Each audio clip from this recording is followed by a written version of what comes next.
semuanya dalam keadaan sehat.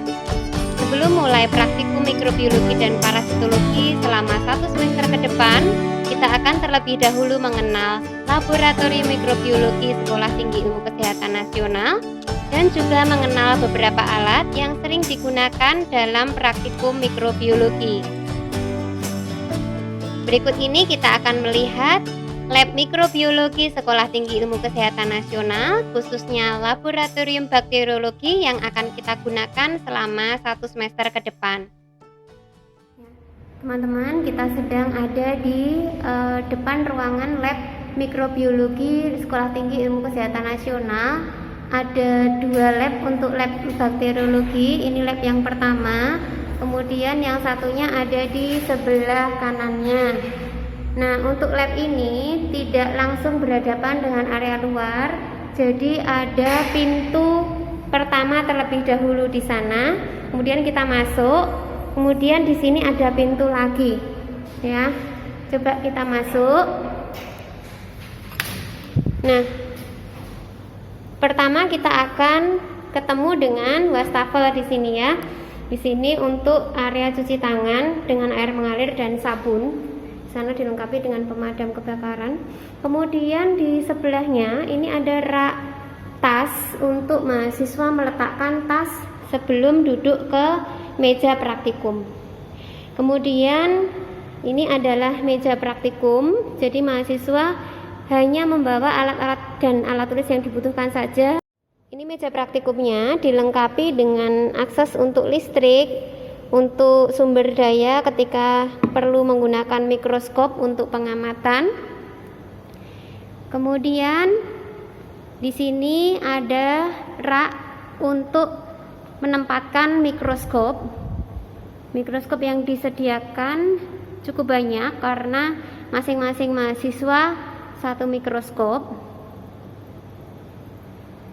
Kemudian di area sebelah sini ada wastafel yang cukup banyak untuk tempat kita melakukan pengecatan ataupun mencuci alat di sini.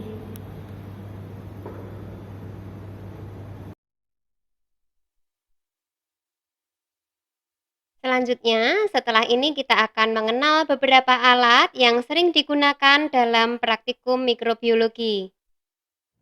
Alat ini adalah jarum Ose atau istilah lainnya adalah jarum inokulum. Biasanya terbuat dari kawat nikrom sehingga ketika dipanaskan dia akan berpijar. Ose ini ada beberapa macam, ada yang lurus seperti ini, jadi kawatnya lurus. Kemudian ada yang ose bulat, jadi ujungnya bulat seperti ini. Ada juga yang bentuknya adalah kait, sehingga namanya adalah ose kait. Kalau yang ose kait ujungnya ini tidak bulat penuh, tetapi dia seperti huruf C, jadi hanya sampai sini saja. Ose ini berfungsi untuk memindahkan biakan untuk ditumbuhkan ke media baru, ataupun untuk memindahkan biakan untuk membuat preparat. Berikutnya adalah cawan Petri. Cawan Petri terdiri dari 2 bagian. Bagian bawah ini adalah wadah atau untuk menampung. Kemudian bagian atas tutup yang ukurannya lebih besar. Seperti ini.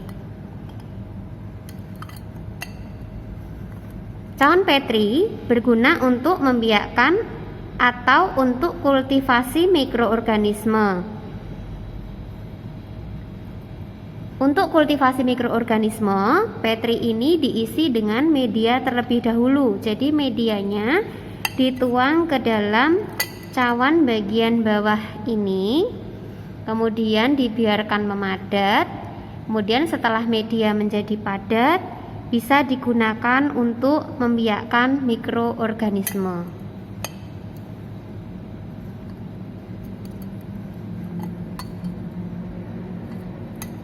Adalah dry glass key atau batang L, digunakan untuk meratakan suspensi bakteri atau cairan pada permukaan media seperti ini.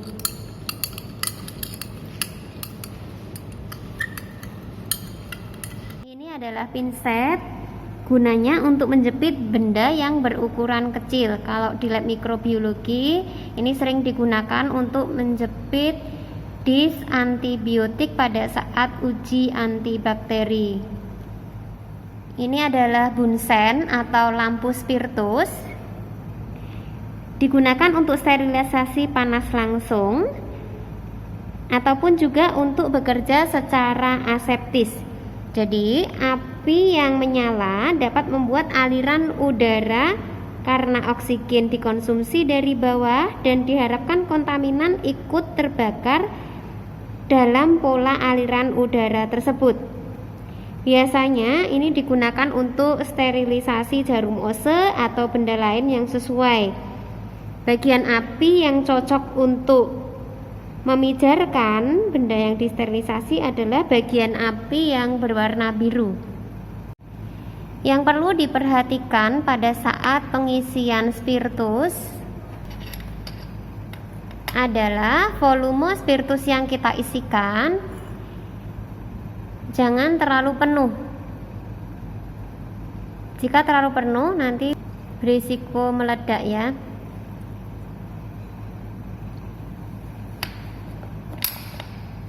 Adalah obyek gelas digunakan untuk membuat preparat.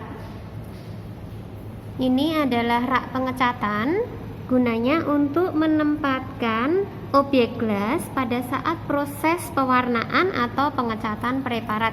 Jadi obyek gelasnya kita tempatkan seperti ini untuk memudahkan proses pada saat melakukan pewarnaan atau pengecatan. Ini adalah kaca arloji atau cawan arloji. Gunanya untuk menimbang bahan yang bersifat higroskopis atau korosif. Pada saat kita mau membuat media, kita selalu menimbang dulu bahan-bahannya. Nah, kalau misalnya bahannya bersifat higroskopis atau bersifat korosif, maka kita menggunakan cawan arloji ini untuk menimbang. Ini bentuknya cekung seperti ini. Ini adalah beker gelas. Digunakan untuk preparasi media, menampung aqueous, cairan ataupun larutan lainnya. Ini adalah gelas ukur. Digunakan untuk mengukur volume suatu cairan. Gelas ukur ada beberapa ukuran volume yang tersedia.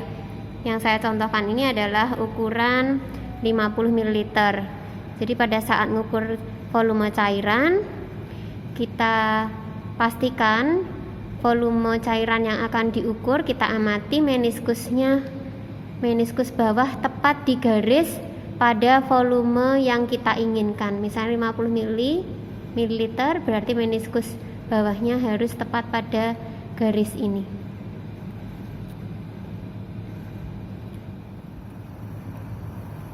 Ini adalah pipet ukur, berfungsi untuk memindahkan larutan atau cairan ke suatu wadah dengan berbagai ukuran volume.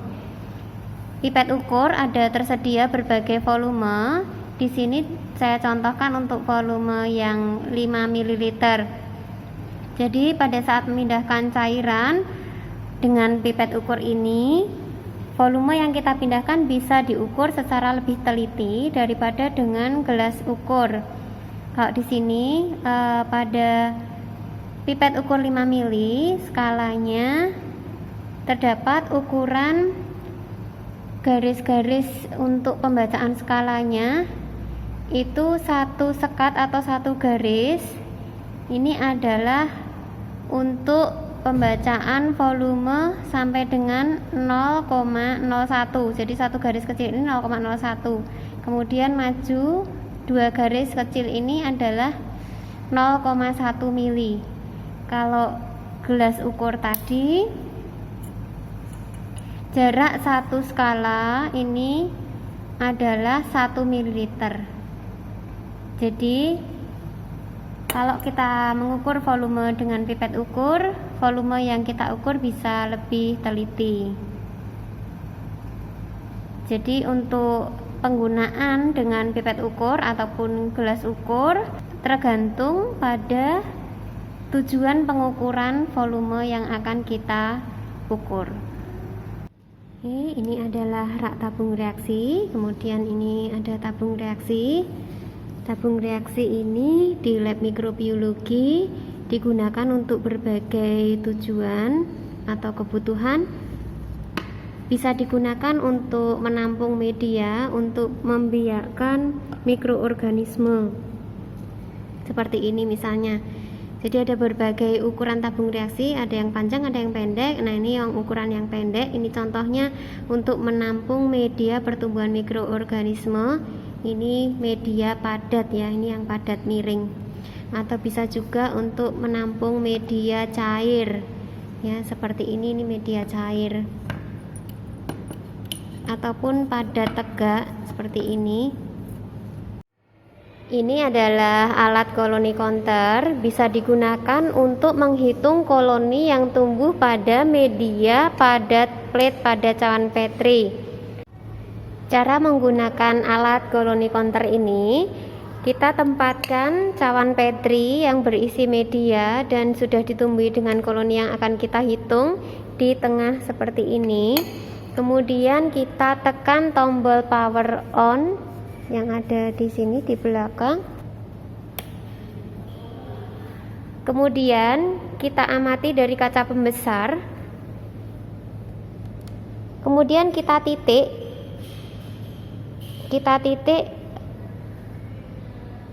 koloni yang kita hitung ya. Jadi misalnya setiap koloni yang tumbuh misalnya di sini gitu ya, kita titik. Nah, dia akan menghitung ya, dia akan menghitung menambah jumlah di sini ya. Kemudian ada koloni lagi, misalnya kita titik di sini ya, misalnya. Begitu seterusnya.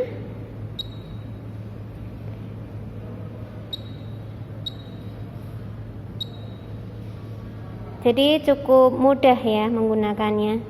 Seperti itu, sehingga kita ketika sudah selesai menghitung koloni yang tumbuh, kita bisa mengamati data jumlah koloni pada alat ini. Setelah selesai dan telah kita dokumentasikan datanya, kita bisa pencet tombol reset untuk bisa kita gunakan untuk mengamati hasil yang selanjutnya.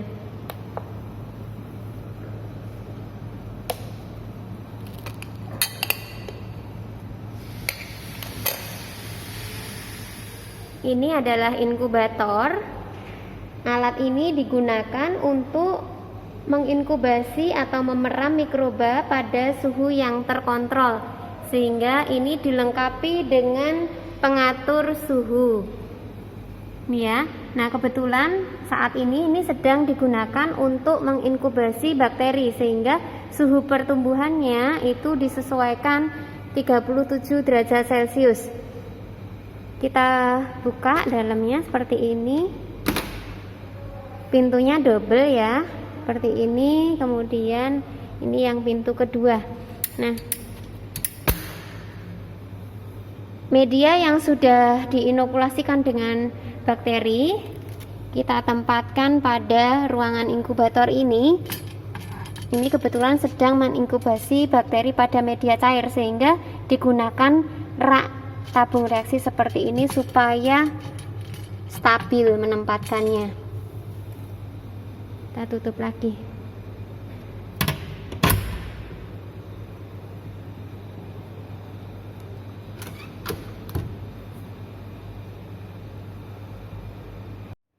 Ini adalah BSC atau Biological Safety Cabinet. Ini digunakan untuk bekerja secara aseptis karena BSC mempunyai pola pengaturan dan penyaring aliran udara atau HEPA filter, sehingga meminimalkan kontaminasi dan dilengkapi aplikasi sinar UV sehingga area kerja steril.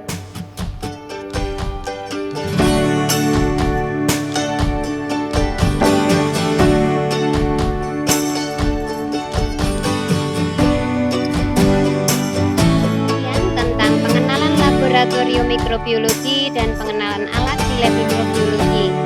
Semoga video ini bermanfaat. Jika video ini bermanfaat, Anda boleh like, share, Dan jika ada pertanyaan, Anda boleh tuliskan pada kolom komentar. Jangan lupa subscribe supaya Anda mendapatkan notifikasi jika saya mengupload video baru. Sekian, terima kasih dan salam sehat selalu.